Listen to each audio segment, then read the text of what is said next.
As we get older, gravity works against us, causing us to have this double chin. Yes, there are other factors involved like loss of collagen as well as poor diet. But I'm going to show you some great exercises. You'll start doing them along with me. I'll just give you the basics and you can do them at home. Pick the ones that suit you the best. And the purpose of utilizing these muscles is like no different than strengthening any other muscle in our body, that when we don't use it, we lose it. The muscle gets weaker and it can start to sag. So we're going to focus with those muscles below the jaw and around the upper neck area. These include the muscles of the platysma, mylohyoid, digastric, and the sternocleidomastoids. They play a crucial role in controlling jaw movements, facial expressions, and neck stability. And remember one thing, whatever you don't use, you lose. So let's engage these muscles so they get strong so we can help your double chin condition. I'm going to share several of my favorite exercises. You'll pick and choose at the end the ones that work best for you, and you'll do these daily. The first one is called chin lifts. You'll look up at the ceiling. As you look up, you can even put the fingers of one hand underneath the jaw area, and as you look up, you're going to pucker your lips and kiss the ceiling like this. And you'll hold that for 5 seconds. And after 5 seconds, you relax. And as you pucker again up to the ceiling, up to the sky, you'll feel these muscles get nice and tight. You'll do about 12 repetitions of those. And another powerful exercise that can really do wonderful things for many of these muscles, and it's really easy, it's called jaw jutting. Just jut your jaw forward. Take one hand, put it underneath your neck, feel these muscles, jut it forward like this. You feel how tight those get? Hold it 5 seconds, come back, do it again. And relax it, do it again. You hold 5 seconds, do 15 repetitions of those. And one of my favorites, you may look silly, don't do it around other people, is try to touch your tongue to your nose. Go ahead, lift it up. Feel how these muscles get tight. Lift your tongue up to your nose and feel the neck muscles.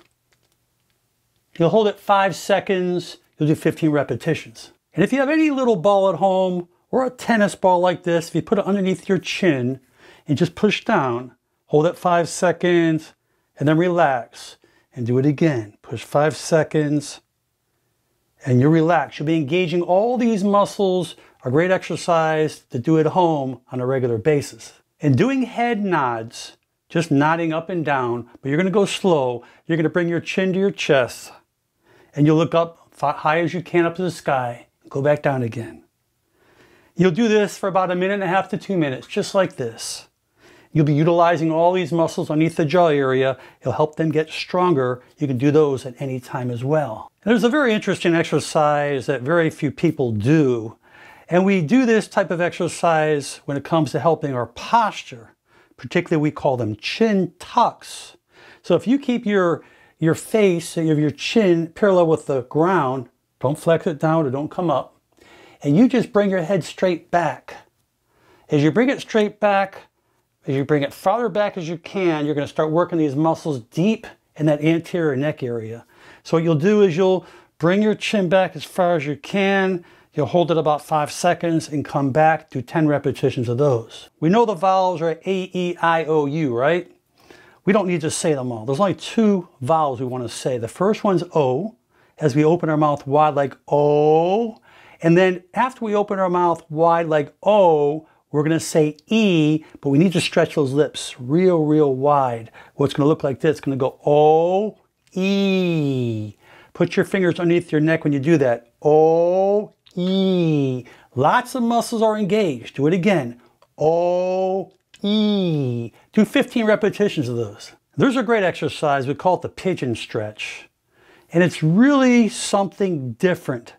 When I tell you, if you do this exercise right, you're really going to see great results. This is up on top of the list, but you need to do it right. What you're going to do is you're going to take two thumbs and you're going to hold the lower part of the jaw on both sides, one on the right, one on the left.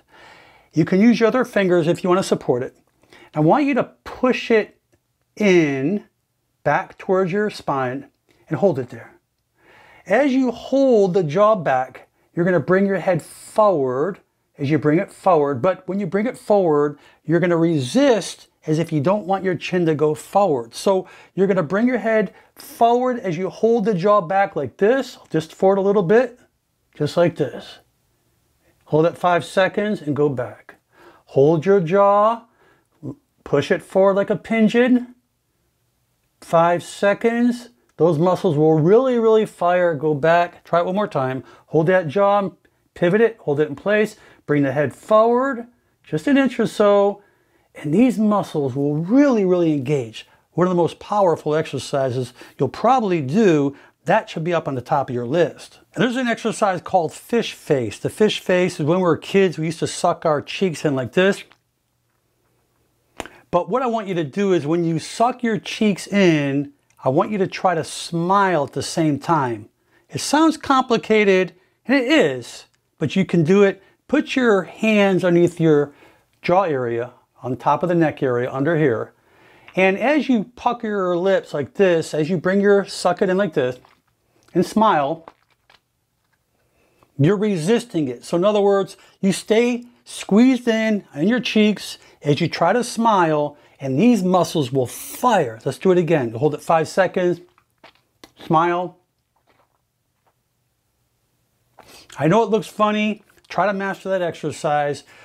The key thing is when you do any of these exercises, you need to engage these muscles and you will feel them. And when they contract, you know you're working them correctly. And one of the largest muscles is called that platysma. It comes from underneath the jawline, goes straight down. It's a real wide muscle. And this particular exercise is engaged just for that muscle. And what you're going to do here is you're going to take your lips, you're going to wrap it around your teeth. As you take your lips, try to wrap it over your teeth. And when you stay in that position, you're going to try to frown as your lips are wrapped around upper teeth, lower teeth like this. And put your hand underneath the neck area and frown. Hold it 5 seconds. Let's do it. Come on, frown. You feel that? Do 15 repetitions of those. And by the way, if you like to chew gum, you are doing something good for these muscles. Make sure it's sugarless, because by engaging that chewing motion, utilizing these muscles, which is an asset for you. So all I would like to share with you is one thing. Do these exercises. Pick several of them, do them every single day. You'll see great results in weeks ahead. Leave your comments below. I'm anxious to see how well you do. In the future, please share this with your friends and family. And most important, make it a great day. I'm Dr. Alan Mandell.